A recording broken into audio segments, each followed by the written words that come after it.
They say that love is for fools, it's a dangerous game. Honey, we're breaking the rules in this love arcade. We started January 15th, and I sent Lullaby to the guy that's put it on iTunes probably 10 minutes before it went on iTunes. I write the songs always by myself, and then I bring those songs to Weed Up and Jeeve, the producers that I work with on the most regular basis, and I sing them for them and give them examples of songs that sound like what I'm imagining the music production to sound like. And then once they've created the tracks, I sing. This is a very backwards way for people to make music. Most artists that I know, you get tracks and they write songs to the tracks that are written. But because a lot of my music is very story-based, I always like to create the song, create the feel in my head, and then do the best I can do to communicate to the producers how to bring that to life. My favorite song as a producer would be Change My Mind, because it was just fun. I was able to have fun with it, kind of go the electronic route, which I don't usually get to do with Todrick. Ordinary Day was a lot of fun because even though it's very classical. I mean, it's very score-y sounding. My French accent, scorable. I don't know what you say, but it sounds more like a score. Good answer. Because normally I get a...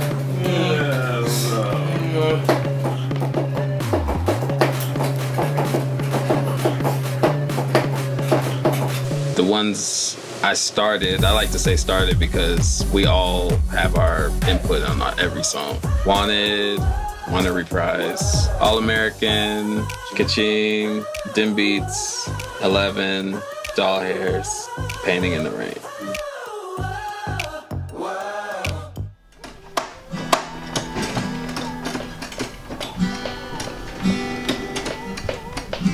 I did the shorts for sure. Some of the shorts I did like Silver Spoon, I did Shine, Type, Forever. I wouldn't normally make a sound like that myself, so that was fun to make because I was like, I would not make a reggaeton song ever. Hold on. You gonna cut this up anyway. Right? Also, I did Trust No Bitch, and Break My Heart. I got some other songs that didn't make the album because we had to cut the scenes, but I'm not gonna lie. Those are probably my favorite ones, some of the ones that he cut. The favorite one I did is probably Shine, because Teresa tore that shit up, that stuff up, Mom. So when Teresa came in to sing it, I was just like, all right, that was good. As far as nightmares, Forbidden was a nightmare. Most stressful is for sure Forbidden.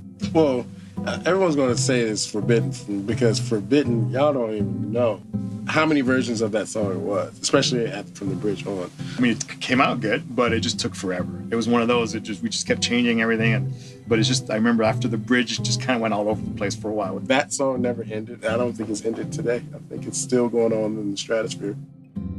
Normally I come into the studio on a typical day and say, these are the 3 songs we're gonna work on.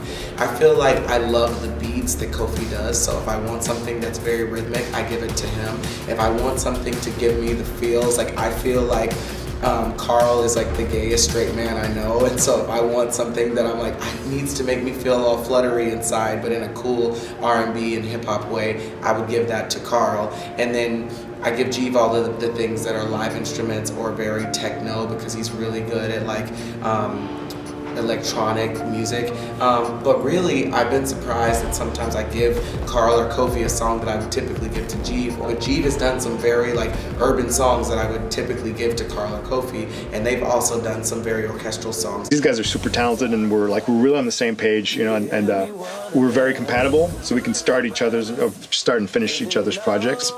Todrick is a compartmentalizer. His brain works as a factory.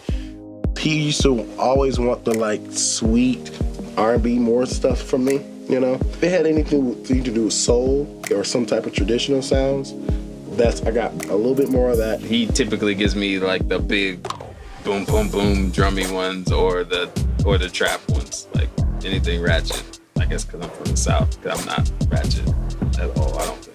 We're getting to a place where it's very automatic and we know how each other think and how each other work. he says, this is cool, but it just needs to be more lit. I'm like, okay. I kind of know what that means, you know what I mean? Or if he says, I just needed to beef it up, I know what that means too, you know what I mean?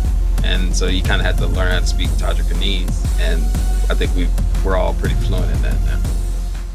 Yeah, I don't like those the little cymbals.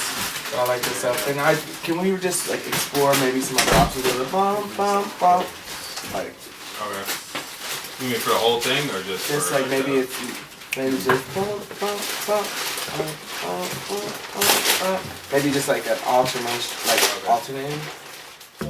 I don't really work with very many other producers other than them. I've worked with a couple of people on projects when I was in other cities, but what is really cool about them is that they work so quickly, and nobody else that I've ever met works as quickly as Guido and Jeeve, and no one I've ever seen, I don't even know that it would be humanly possible for someone to record me as fast as Jeeve does, because we just understand each other, so he loops things really fast, and he edits them as I'm singing them. It's like he's playing a crazy video game. It's really, really cool. The next time I'm there, I'll show you guys how fast we record. It's really, really insane.